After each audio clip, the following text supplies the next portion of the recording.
everyone, welcome to the Hobby Lobby Creative Studio. I'm Sarah. Well, are you ready to learn how to knit? It's really a lot easier than you might think. I've got a great, easy to follow tutorial to get you started, so don't go away.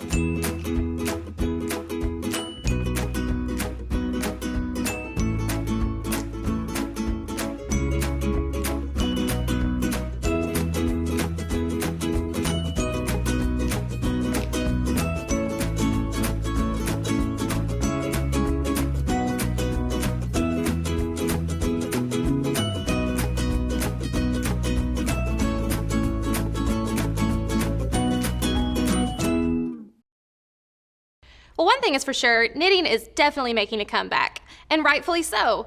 It seems like people of all ages are knitting these days. You really can knit so many cool things, and you only need a few supplies to do a knitting project.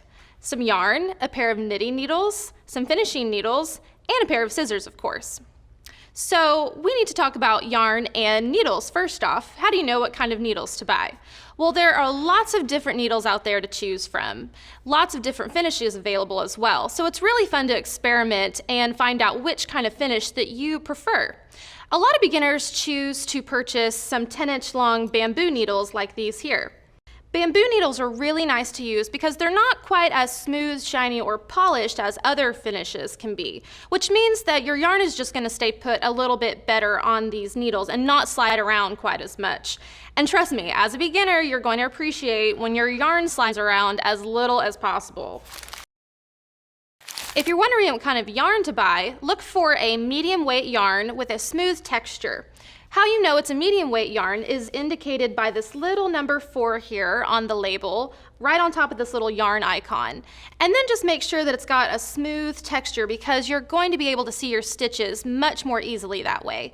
Save those fancy fuzzy yarns for later when you've become more comfortable with knitting.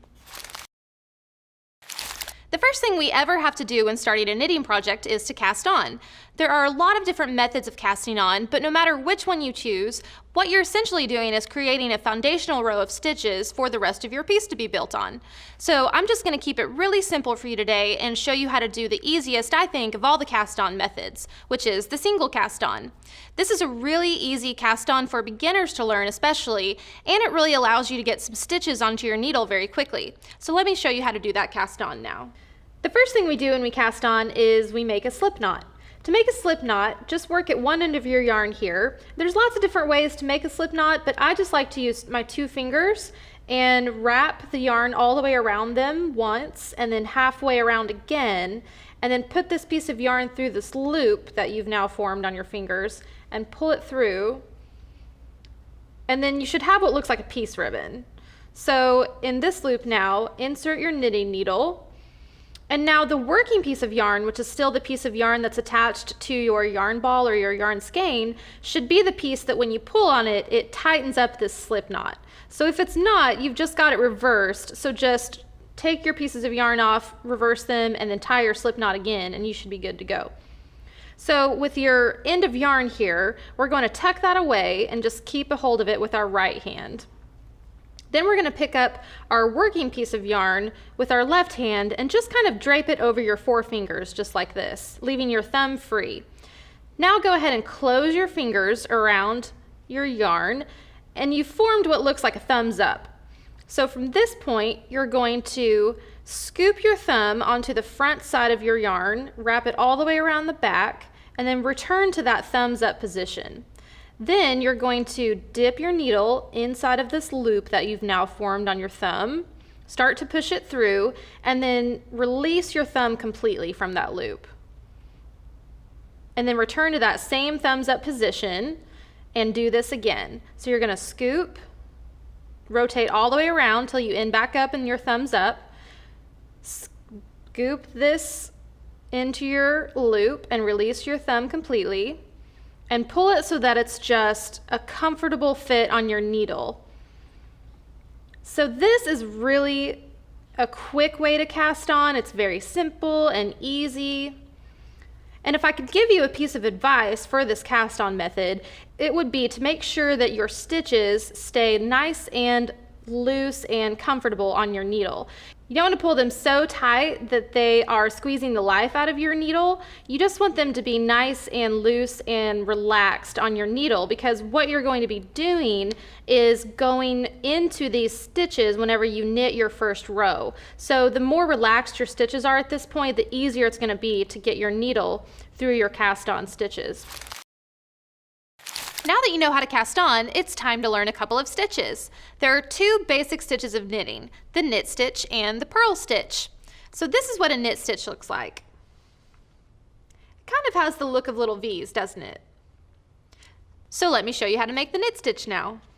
To do the knit stitch, I've already got my foundational row of stitches set up on my needle using our cast on method. And now what I want to do is concentrate on the stitch that's the closest to the tip of my needle. So what you're going to do is, with your right needle in your right hand, you're going to insert your needle through the front of the loop, pushing it to the back side, and you're going to make what kind of looks like an X at this point. Then you're going to pick up your working piece of yarn with your right hand, wrap it around the back needle counterclockwise, and then you're just going to kind of push it through the front of this loop. Now you just want to slip that stitch completely off of your left needle, and now we have a stitch on our right needle. So let's do that again. So now we're going to concentrate on the next closest stitch to the tip of our needle here, and we're going to insert the right needle through the front of the loop. Now that it's on the back side, it makes kind of this X shape like this. And then you're going to take your working piece of yarn and wrap it around counterclockwise. And then you're going to push it through back to the front side of your left needle, and then slip that stitch off completely of your left needle. Go in from the front of the loop, wrap around counterclockwise, push your right needle back under the front side of your left needle, and then slip the stitch off completely so that it ends up on your right needle. So this is probably the most difficult part right here, is knitting into the very first row of your cast on stitches.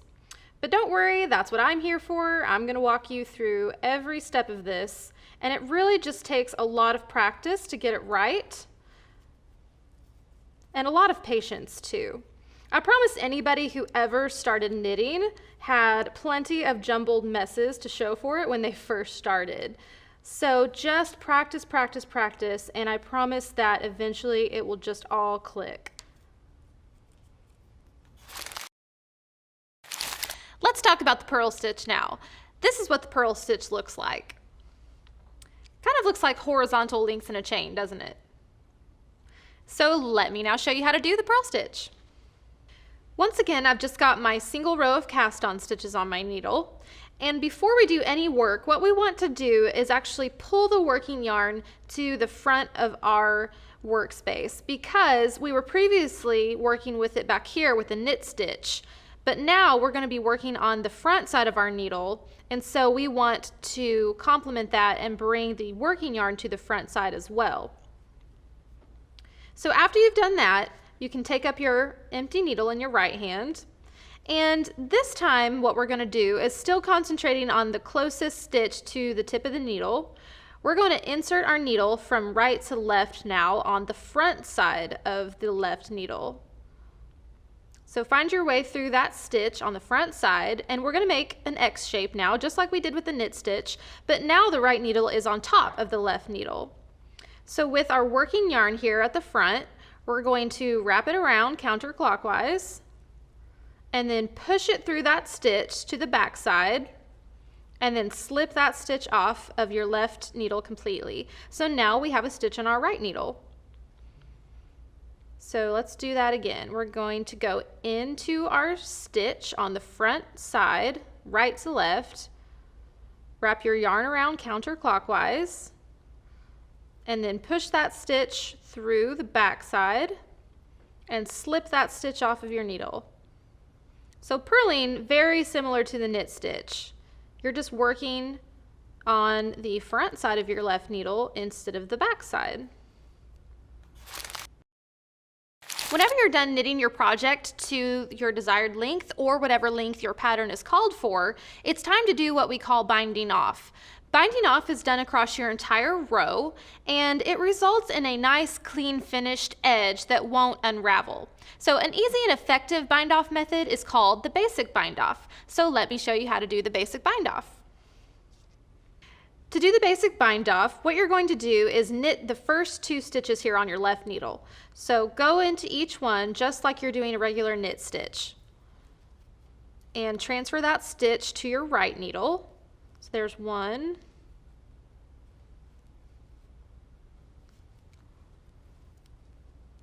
2. So when you have 2 stitches here on your right needle, what you're going to do is use the tip of your left needle here and go into the stitch that's furthest away from the tip. So your second stitch here. And then you're going to kind of pull it up and over your first stitch here. And then drop it off. And now you're left with 1 stitch on your right needle. And then you're just going to repeat that so that you end up with 2 stitches again on your right needle. So go into the stitch again just like you're going to knit it. And now it's on your right needle. And then again with your left needle, bring that back stitch up and over the front one, just like that. And you would do this across your entire row.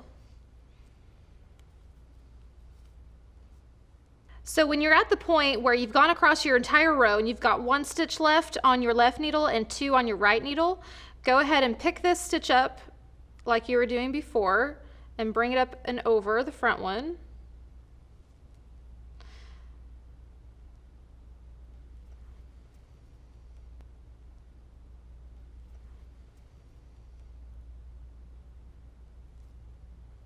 Now you're going to, once you have 2 stitches left here on your right needle, again, you're just going to bring the back one up and over the front one so that we end up with 1 stitch left.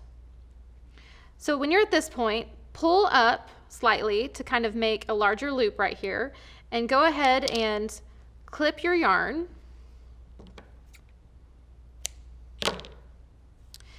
And now you can pull that yarn through that loop and pull up just like that. So now we're ready to weave in our ends. So when we're done with a knitting project, we have an end left where we just did our binding off, and then we have an end left at the beginning where we did our cast on stitches. So what we need to do is weave in those tails. And why we don't just leave them loose or cut them off at this point is because we just want to make our edges more secure and weave them in so that the edges are nice and strong and that it doesn't unravel. So I have a little finishing needle here, and these are really handy. They're very flexible and they open really easily. So just insert the end of your yarn through the center of your finishing needle. And then what you're going to do is just weave your yarn into some already existing stitches. I like to go across the edge because that's typically where your stitches are the thickest, and it will camouflage those ends better than another spot on your project. So just go into some already existing stitches here across your edge, and you could do this until you've got all of your end woven in, or you could just do it enough times where you feel like it's nice and secure, and then you could cut it off at that point as close as you can to your project. So you would do this on both sides, and that's how you weave in your ends. Well, that's all for today, everyone. I'm sure glad you stopped by and gave knitting a try with me today. Keep practicing and keep those knitting needles moving. Take care, everyone. We'll see you next time.